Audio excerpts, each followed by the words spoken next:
Mackenzie, your character Mindy is someone who is working sort of at a lower level in the organization, and then makes a huge discovery. And in the press notes here, you said now she sits at the grown-ups table meeting with the brass, and it's intimidating. Did you feel that way at all, being on this set with Ridley Scott and Matt Damon and Jessica and everyone that's involved in this? Yes. Yes. Thank you. How did it manifest itself for you? How did that manifest itself? Yeah. I guess, as far as Ridley is concerned, the way he shoots with the 4 cameras, I mean, everything was the biggest thing I'd ever seen. NASA was the biggest room I'd been in with the biggest computers, and there were the most cameras that my head was inside of, this sort of cage of cameras, and it manifested itself in intimidation and then discovering that everyone was really nice, and it was fine. Mm-hmm. I'm nervous now.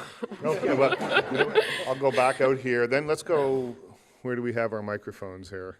Yeah. I can answer. Absolutely. I started off as a director where there was no film school, there was no theatre, there was nothing. I was a designer who was one day, for some bizarre reason, given by BBC a script, said, okay, you're on in 3 weeks, you're going to direct that.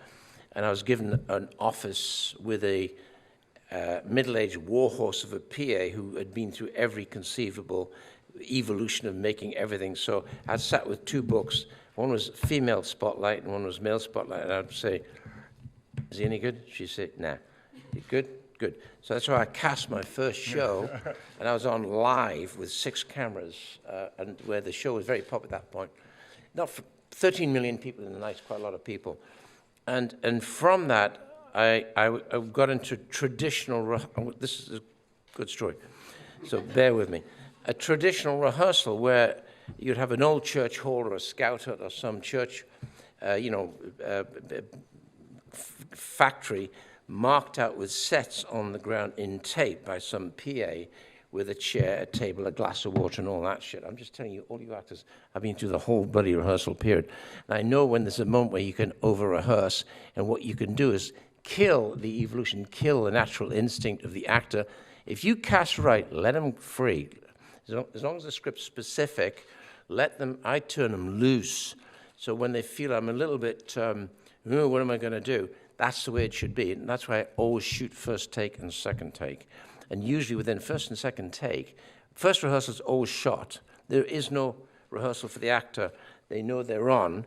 And I've got 4 cameras already because I know what to do with 4 cameras.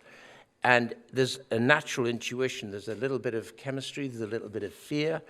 And that you're going to shoot. And out of that, invariably, you get 1 or 2, you get it. What did Clint say to you, which I think is still marvelous?